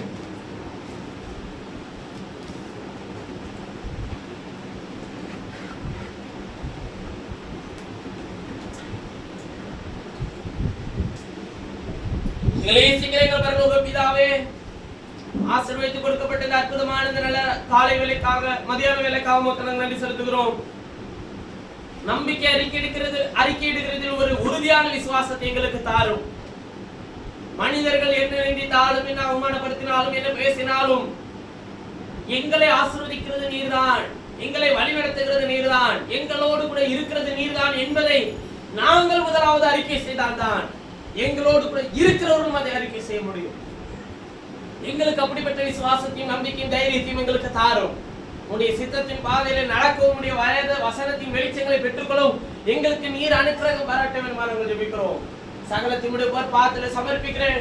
வந்திருக்கிற சிறியோர் பெரியோர் வாலிபர்கள் ஒவ்வொருவரையும் பேர் பேராய் தொட்டு ஆசீர்வதிக்க வேண்டும் நான் ஜெபிக்கிறேன். எல்லா பலவீனங்கள் சுகவீனங்களை நீக்கி கழுவி சுத்திகரியும். உடைய வார்த்தையின் வேதத்தின் நன்மையினால் அவர்களை நிரப்பியறலும் காத்துக்கொள்ளும். வேண்டிய எல்லா ஆசீர்வாதங்களும் எல்லா நன்மைகளும் எல்லா கிருபையும் இந்த ஜனங்கள் பெற்று சுகித்திருக்க உடைய நாமத்தினால் அவர்களை வாழ்த்துகிறேன், ஆசீர்வதிக்கிறேன். எல்லா பலவீனங்களையும் எல்லா வேதனைகளையும் வாயினால் அறிக்கை செய்ய முடியாதபடிக்கு இருக்கிறதான எல்லா சூழ்நிலைகளில் இருந்தும் உடைய பிள்ளைகளை விடுதலையாக்கி அழைக்க வேண்டும் நான் ஜெபிக்கிறேன். கர்த்தராகிய இயேசுவின் நாமத்தில் ஜெபிக்கிறேன் ஜீவனுள்ள நல்ல பிதாவே. என் ஆத்மாவே கர்த்தரை ஸ்தோத்திரி, என் முழுவதுமே அவருடைய பரிசுத்த நாமத்தை ஸ்தோத்திரி. என் ஆத்மாவே கர்த்தரை ஸ்தோத்திரி, கர்த்தர் செய்த சகல உபகாரங்களையும் மறவாதே. ஆமென்.